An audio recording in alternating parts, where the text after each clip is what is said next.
In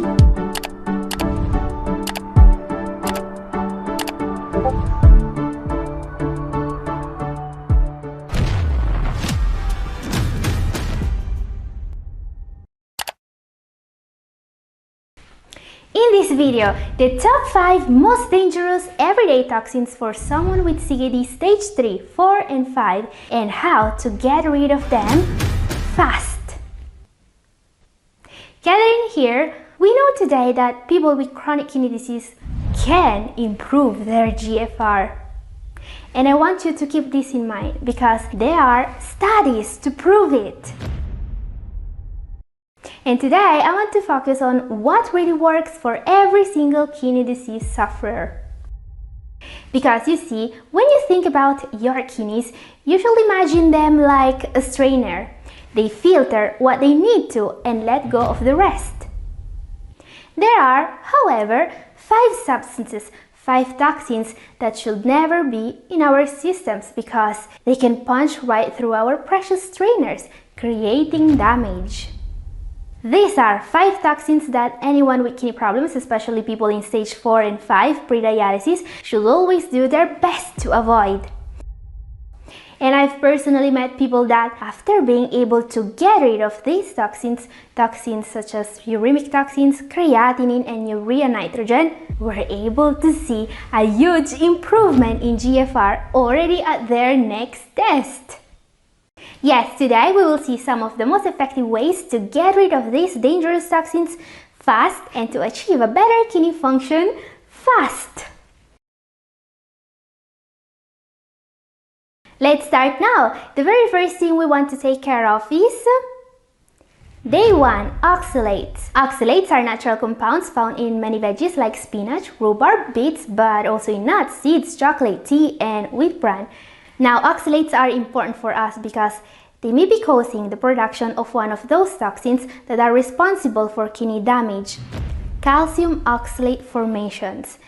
Because if we think about the strainer metaphor I was making earlier, well, one thing that can for sure punch through our filters is kidney stones.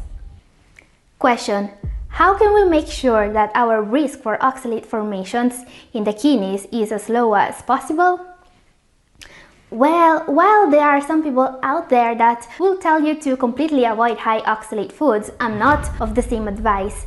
People can't tolerate their sweet potatoes. No, at some level, we're all being somewhat harmed. Wait, what? By the way, I debunked most of her claims in my recent video up here and also down in the description if you miss it. So she says that all plants are toxic because they have oxalates and that anyone with kidney disease is supposed to stop eating plants. But will that help with kidney stones? Well, not really. You see, we know today that dietary oxalate is responsible for only a small part of the oxalate we excrete through the kidneys. And also, as this review of studies published on the American Journal of Renal Physiology points out, there is a lack of clinical studies showing that decreasing oxalate intake lowers the frequency of stone recurrence. There is no reason, in my opinion, to limit oxalate consumption in cases that are not extreme. I mean, people that have recurring kidney stones or those that need to limit water intake may consider a low oxalate diet, but only as a part of a larger strategy to limit calcium oxalate formation. So, what really works to limit the risks of oxalate?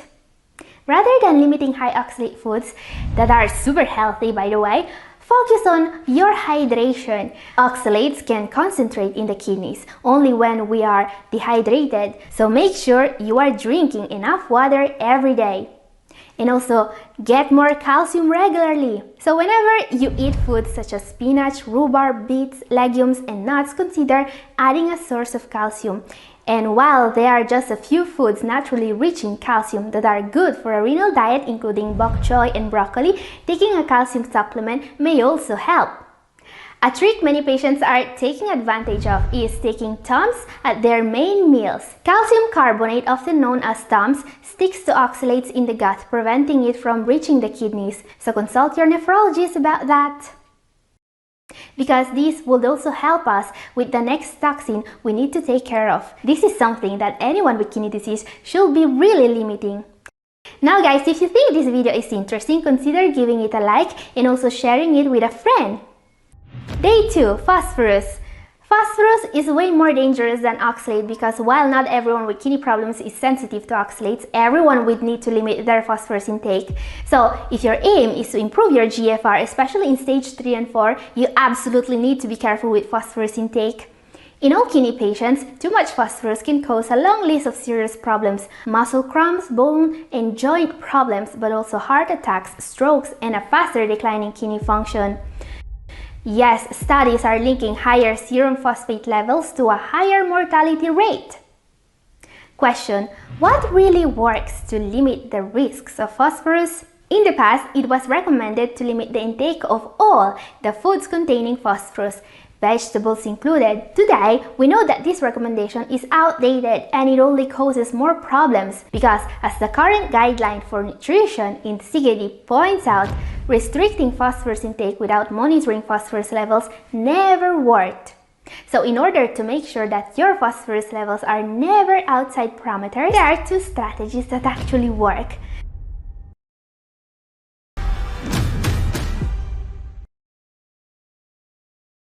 First, completely avoid the consumption of meat, fish, poultry, dairy, and anything containing phosphate as an additive. This is a valid recommendation to anyone with kidney disease, excluding people on dialysis. Do not worry, on the other hand, about plant-based foods containing phosphorus. And you see, this not only works way better than trying to count the milligrams of phosphorus you take in every day, it's also a lot easier. So, we have seen 2 easy ways to overcome the dangers associated with 2 of the most critical toxins for the kidneys. The third day, we are going to take care of another source of kidney toxins you come in contact with every day. Day 3. Acidity. Some people can munch on meat and junk foods all day and not feel a thing, but if you have a reduced kidney function, unfortunately, you're not one of them. But that's not too bad. Eating healthier can help with a lower GFR, which means your kidneys can't handle too much acid. You need to be careful about what you eat and choose foods that are good for your health. You see, studies found out that when we start replacing acid-forming foods with alkaline-producing foods, it's actually possible to stop the decline of GFR. Even people in stage 4 can stop GFR decline and, in some cases, restore some of their GFR when they replace acidic foods with alkaline ones. And incidentally, the foods that are the most acid-forming are also some of the foods that are higher in phosphorus, which is something good because by avoiding meat, fish, dairy, and junk foods, you can help your health in several ways. Question: what really works for acidity? Now, there are various strategies to achieve a better acid-alkaline balance in the body. While limiting the consumption of acidic foods such as meat, processed foods, and junk food in general is something everyone needs to do, there is a supplement that can also help. Well, there are 2 actually. First of all, sodium bicarbonate. This is a real medicine for people with kidney disease, meaning that nephrologists will actually prescribe you sodium bicarbonate if you have metabolic acidosis. And then there is an underrated alternative to sodium bicarbonate that's maybe as effective but safer: magnesium supplements. You see, many kidney disease sufferers will benefit from supplementing magnesium because it's a common deficiency. And what not many people know about magnesium is that it can also help reducing the acidity in the body, which directly protects the kidneys. Seriously, there are so many ways in which magnesium can help your kidneys. If you are not supplementing magnesium already, you should really learn about it. This is why I've made a full video about this recently. It's up here if you miss it, and also down in description. Up next, day 4, we have seen some of the worst kidney damaging toxins we can get from our food. Well, there is something out there that's worse than both phosphorus and acidity. We will take care now of sugar. Yeah, sugar is a toxin, and not just if you are diabetic. And I know that this may seem controversial for some, but I believe that for certain people, a zero added sugar diet may be the best option. No, this is not something currently recommended by the guideline for the nutrition in CKD. This is me recommending this to you. So take it with a grain of salt, but also consider that I've been advocating the low protein diet years before it became the rule. And I believe that, just like I was right about how reducing protein intake can protect the kidneys, I'm also right about added sugar. But keep in mind that I'm talking about added and processed sugar here, not natural sugar you may find in fruits and veggies. So question, why should you limit sugar? Yes, I know it's not easy, but there are many reasons why I would recommend someone already avoiding meat and dairy to also avoid anything containing sugar. Well, first of all, because of diabetes. And it's not just that. There is convincing evidence that sugar won't just cause unwanted insulin spikes. It can also increase bad cholesterol, inflammation, high blood pressure, even more than sodium, by the way, and consequently risk for heart and kidney problems. This is true for anyone, by the way. And sugar consumption can also make you gain weight because it causes cravings. So, a lot of benefits from avoiding just one thing. Now, if you watch my recent videos, I've talked about the possible benefits of a diet that I do not recommend. The keto diet. But you know, the keto diet may have certain health benefits. It may help with diabetes, with weight loss, and cholesterol levels, and it surely helps with food cravings.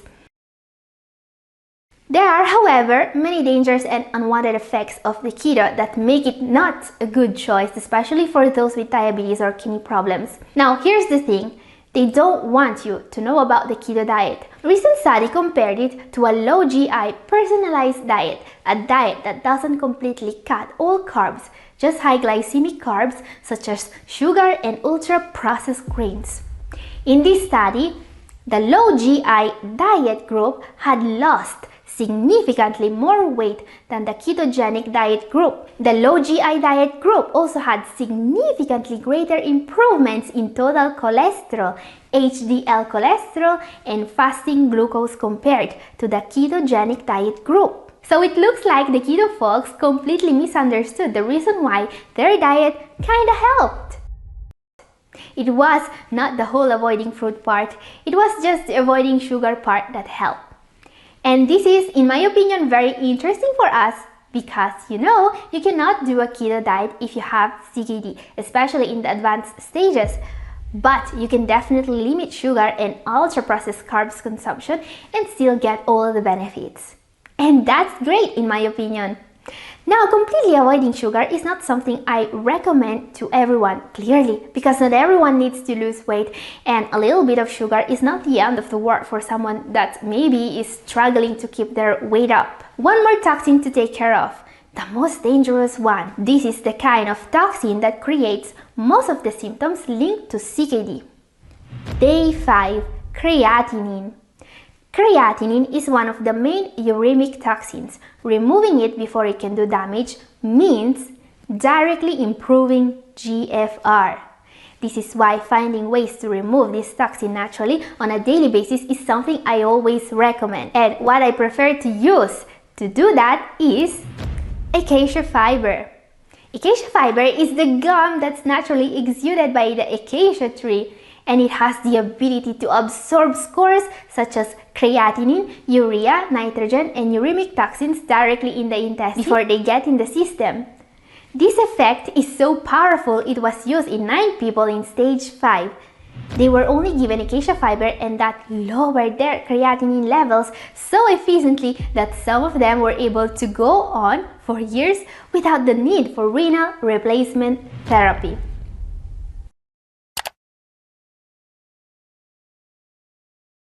Now guys, if you want to know more about acacia fiber, there is a link down in the description where you can buy it from the best brands and also find all the info you need about it. Check it out! Or you can watch my video about it up here. And this is all for today. Thank you for watching. God bless you all.